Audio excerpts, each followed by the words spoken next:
हम लोग RRB group D exam जो थर्ड शिफ्ट 15 दिसंबर 2025 को हुआ है उस पेपर का एनालिसिस करने वाले हैं, जो आपको स्क्रीन पे दिख रहा होगा। तो वीडियो शुरू करने से पहले आप सबसे एक छोटा सा रिक्वेस्ट है कि आप अगर हमारे चैनल पे अभी तक नए हैं तो प्लीज चैनल को लाइक और सब्सक्राइब कीजिए और बेल आइकन को प्रेस कीजिए ताकि न्यू अपडेट आप तक पहुंचता रहे। तो चलते हैं प्रश्न एनालिसिस की ओर। और पहला प्रश्न है, जनवरी 2025 में वर्ष 2024 के लिए कितने खिलाड़ियों को मेजर ध्यानचंद खेल रत्न पुरस्कार से सम्मानित किया गया है? तो इसका करेक्ट आंसर हो जाएगा 4 खिलाड़ियों को मेजर ध्यानचंद खेल रत्न पुरस्कार से सम्मानित किया गया है। तो ऑप्शन सी इसका करेक्ट आंसर हो जाएगा। और प्रत्येक प्रश्न में कुछ कुछ एक्स्ट्रा फैक्ट है, तो हम लोग एक्स्ट्रा फैक्ट को भी देखते चलेंगे। तो एक्स्ट्रा फैक्ट में है कि जो भी मेजर ध्यानचंद खेल रत्न पुरस्कार जो पाए हैं 2025 में, वो खिलाड़ी का नाम है मनु भाकर जो निशानेबाजी है, डी रुबेल शतरंज खेल से संबंधित है, हरमनप्रीत सिंह हॉकी से है और प्रवीण कुमार पैरा एथलेटिक्स से है। तो इसका करेक्ट आंसर हो जाएगा ऑप्शन सी 4 खिलाड़ियों का। बढ़ते हैं नेक्स्ट क्वेश्चन की ओर। नेक्स्ट है, फ्रेंच ओपन महिला एकल की विजेता कोको गॉफ किस देश के खिलाड़ी है? कोको गॉफ किस देश के खिलाड़ी है? तो इसका करेक्ट आंसर हो जाएगा संयुक्त राज्य अमेरिका के खिलाड़ी है। ऑप्शन सी इसका करेक्ट आंसर हो जाएगा। और मैं बार बार बोल रहा हूँ कि प्रत्येक प्रश्न में कुछ एक्स्ट्रा फैक्ट है, उससे को रिलेटेड नेक्स्ट शिफ्ट में पूछ ही रहा है, तो आप लोग जरूर एक्स्ट्रा फैक्ट को भी देखते चलेंगे, ठीक है। बढ़ते हैं नेक्स्ट क्वेश्चन की ओर। नेक्स्ट है, झारखंड की जनजाति और उनकी संस्कृति पर केंद्रित कविता संग्रह फिर उगना के लिए वर्ष 2025 का साहित्य अकादमी युवा पुरस्कार किस आदिवासी कवियत्री को दिया गया? इसका करेक्ट आंसर हो जाएगा डॉक्टर प्रवासी तिर्की को दिया गया। किसको दिया गया? तो डॉक्टर प्रवासी तिर्की को। तो ऑप्शन डी इसका करेक्ट आंसर हो जाएगा। और किस भाषा के लिए दिया गया? तो हिंदी भाषा के लिए दिया गया है। और कौन सा कविता संग्रह था, ये अगर पूछ जाएगा नेक्स्ट शिफ्ट में कि कौन सा कविता के लिए दिया गया है डॉक्टर प्रवासी तिर्की को, तो फिर उगरा के लिए दिया गया। तो इसलिए सर एक्स्ट्रा फैक्ट है, तो एक्स्ट्रा फैक्ट को आप जरूर देखिएगा। नेक्स्ट क्वेश्चन है, वर्ष 2025 में कुल 32 खिलाड़ियों को अर्जुन पुरस्कार से सम्मानित किया गया। इनमें से कितने पैरा एथलेटिक्स को अर्जुन पुरस्कार से सम्मानित किया गया है? तो इसका करेक्ट आंसर हो जाएगा 17 पैरा एथलेटिक्स खिलाड़ियों को अर्जुन पुरस्कार से सम्मानित किया गया। तो ऑप्शन सी इसका राइट आंसर हो जाएगा। नेक्स्ट है,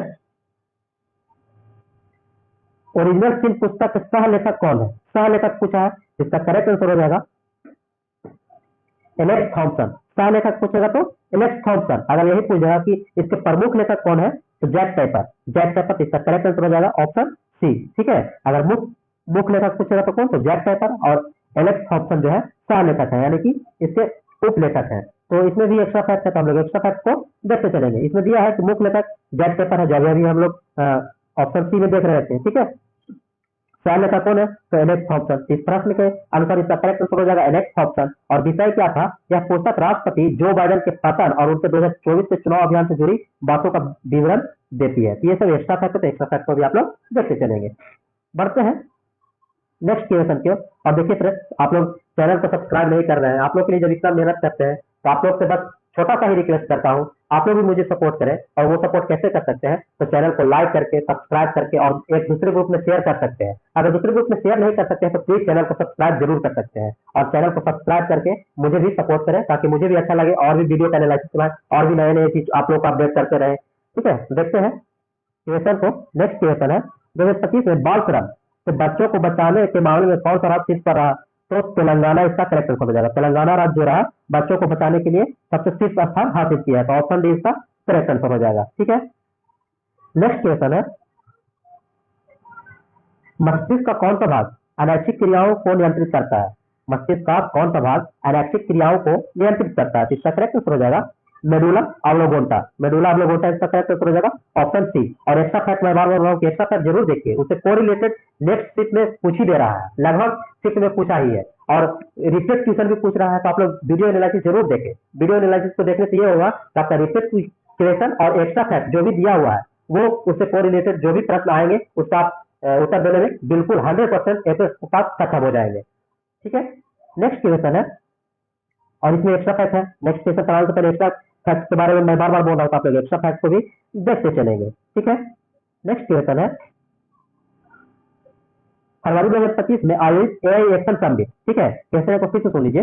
फरवरी 2025 में आयोजित एआई एक्शन समिट किस देश में आयोजित किया गया था? तो इसका करेक्ट आंसर हो जाएगा पेरिस फ्रांस में किया गया था। यह भी प्रीवियस शिफ्ट में पूछा हुआ प्रश्न है और यही प्रश्न थे। तो आप लोग को मैं बार बार यही कह रहा हूँ कि आप लोग पेपर एनालिसिस को जरूर देखें, क्योंकि अब लास्ट होते जा रहा है एग्जाम का, जो भी क्लोजिंग टाइम हो वो नजदीक आ रहा है, जिसकी वजह से प्रश्न को हर शिफ्ट में रिपीट पूछ ही दे रहा है। तो आप लोग जरूर देखें, और आप लोग के लिए इतना पेपर को एनालिसिस पीडीएफ भी ला रहा हूँ। आप लोग को अगर पीडीएफ चाहिए तो आप @धीरज74 टेलीग्राम चैनल को ज्वाइन कर लीजिए, वहां से जितना भी पेपर का एनालिसिस हुआ उसका पीडीएफ उसमें दिया हुआ है। आप लोग ज्वाइन कीजिए, पीडीएफ लीजिए और फिर से उसको प्रश्न को देखिए, कहीं कंफ्यूजन नहीं होगा। ठीक है, बढ़ते हैं नेक्स्ट क्वेश्चन का। नेक्स्ट क्वेश्चन है, अमित शाह ने हाल ही में विदेशियों पर फिर से जारी या प्रतिस्थापित या नियंत्रित करने हेतु किस अधिनियम के माध्यम से कदम उठाया था? इसका करेक्ट आंसर हो जाएगा प्रवास और नागरिकता अधिनियम। तो ऑप्शन बी इसका करेक्ट आंसर हो जाएगा। ठीक है, बढ़ते हैं नेक्स्ट क्वेश्चन की ओर। नेक्स्ट क्वेश्चन है, निम्नलिखित में से कौन सी वस्तु पृथ्वी में अपघटित नहीं होती है?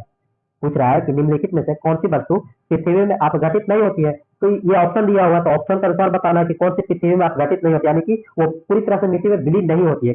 क्वेश्चन पूछने का तात्पर्य यही है। इस प्रश्न के अनुसार इसका करेक्ट आंसर हो जाएगा प्लास्टिक का कप।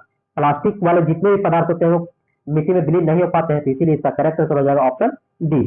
नेक्स्ट क्वेश्चन है, आकाश का रंग नीला दिखाई देने का मुख्य कारण क्या है? इसका करेक्ट आंसर हो जाएगा प्रकाश का प्रकीर्णन। ऑप्शन डी इसका करेक्ट आंसर हो जाएगा। नेक्स्ट क्वेश्चन है, एनोडाइजिंग की प्रक्रिया मुख्य रूप से किस धातु के कोटिंग के लिए उपयोग किया जाता है? क्वेश्चन एक बार फिर से सुन लीजिए, एनोडाइजिंग प्रक्रिया मुख्य रूप से किस धातु की कोटिंग के लिए उपयोग की जाती है? इसका करेक्ट आंसर हो जाएगा एल्यूमिनियम का। एल्यूमिनियम इसका करेक्ट आंसर हो जाएगा ऑप्शन डी। और प्रत्येक प्रश्न का एक्स्ट्रा फैक्ट है, मैं बार बार बोल रहा हूँ, एक्स्ट्रा फैक्ट को आप लोग देख लीजिएगा। ठीक है, नेक्स्ट क्वेश्चन है, प्रवाह और सारथी पोर्टल किसके द्वारा लॉन्च की गई है? डिजिटल पहल है, यह जो है डिजिटल पहल है, किसके द्वारा लॉन्च की गई है? इसका करेक्ट आंसर हो जाएगा भारतीय रिजर्व बैंक के द्वारा की गई है। तो ऑप्शन सी इसका करेक्ट आंसर हो जाएगा। और मैं बार बार बोल रहा हूँ कि प्रत्येक प्रश्न में एक्स्ट्रा फैक्ट है, तो आप लोग एक्स्ट्रा फैक्ट को भी देखते चलेंगे। नेक्स्ट क्वेश्चन है,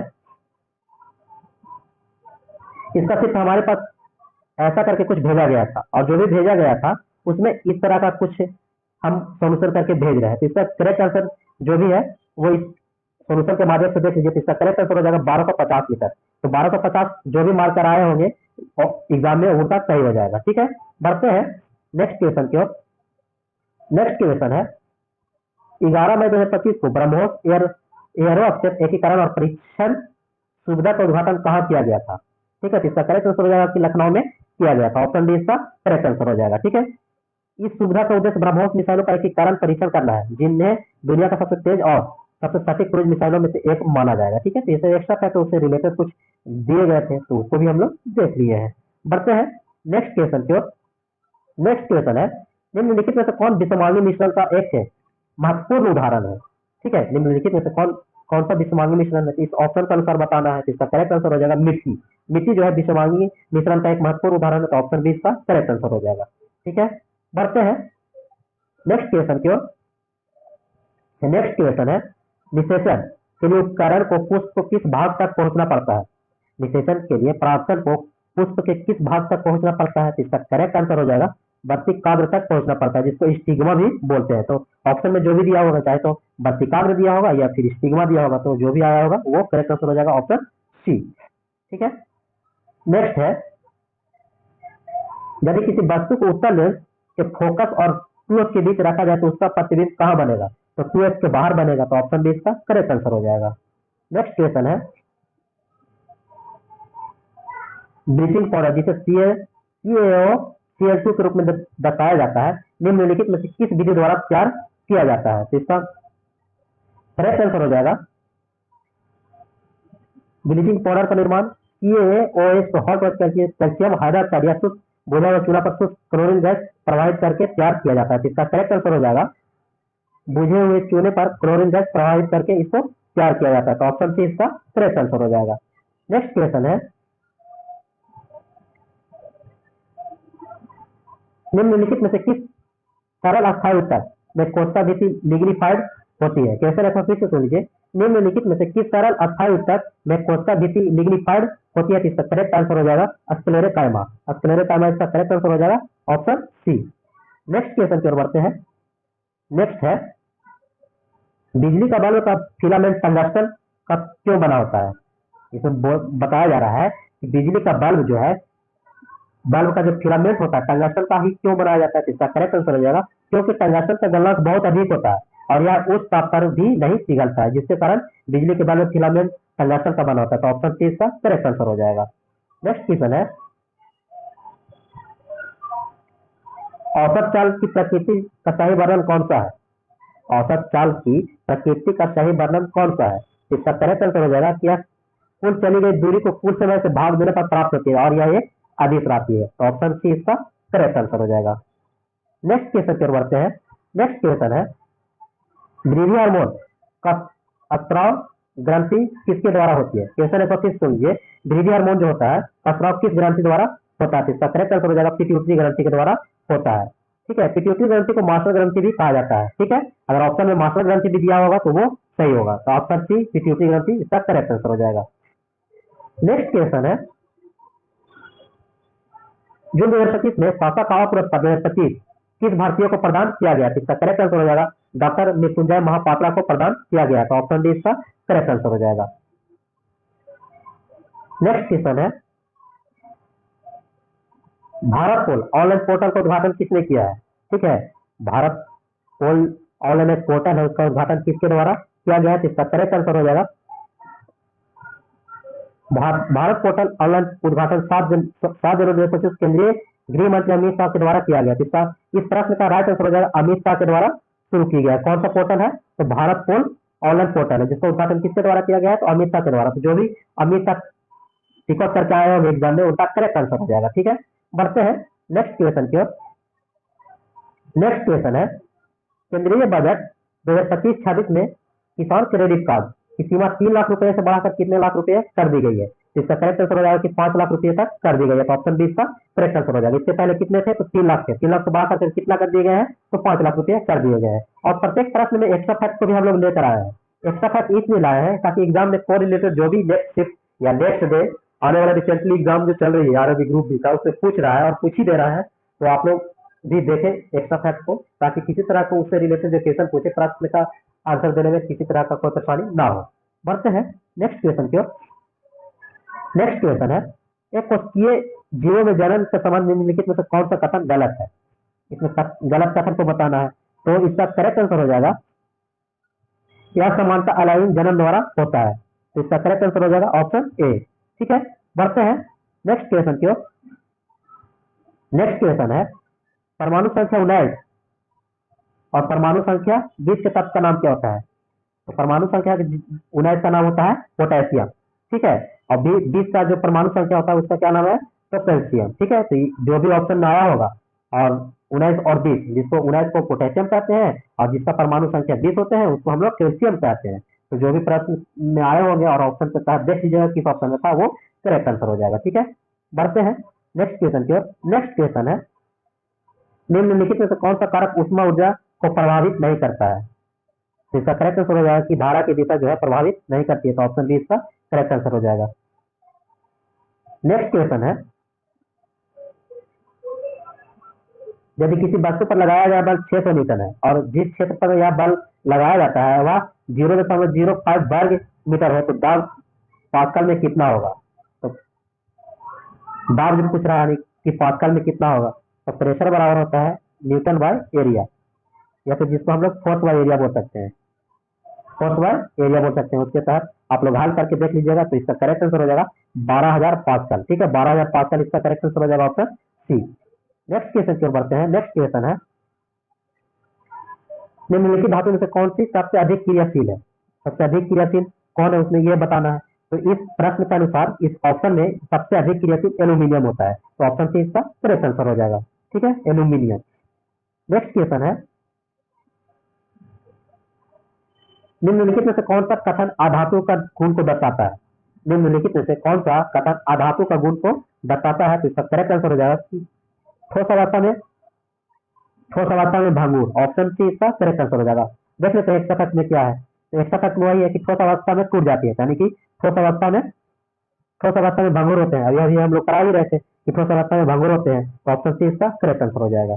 नेक्स्ट क्वेश्चन है, और नेक्स्ट क्वेश्चन नहीं है, जितना भी हमारे पास प्रश्न आए थे उसका आखिरी क्वेश्चन था, और आखिरी क्वेश्चन के साथ साथ हम लोग पूरा वीडियो का एनालिसिस करवा चुके हैं। जितना भी प्रश्न हमारे पास आए थे उसका एनालिसिस करवा चुके हैं। तो वीडियो के अंत में भी मैं यही बोलकर आप सबसे रिक्वेस्ट करना चाहता हूँ कि प्लीज आप अगर हमारे चैनल पे अभी तक नए हैं तो चैनल को सब्सक्राइब जरूर करें, और आपके पास भी जितने प्रश्न हैं कमेंट करके कमेंट बॉक्स में हमें जरूर बताइए कि ये प्रश्न आए थे, उस प्रश्न को हम लेकर के उसका भी एनालिसिस करवाएंगे, और जो भी प्रश्न भेजेंगे उनका मेंशन भी करेंगे, ये जिनका नाम होगा वो नाम के साथ भेजेंगे और बताएंगे कि ये प्रश्न हमको भेजे थे। और इसी तरह से आप लोग तैयारी करते रहिए, और फिर मिलते हैं हम लोग नेक्स्ट एनालिसिस में, नेक्स्ट वीडियो का एनालिसिस में। तब तक के लिए thank you, bye bye, take care.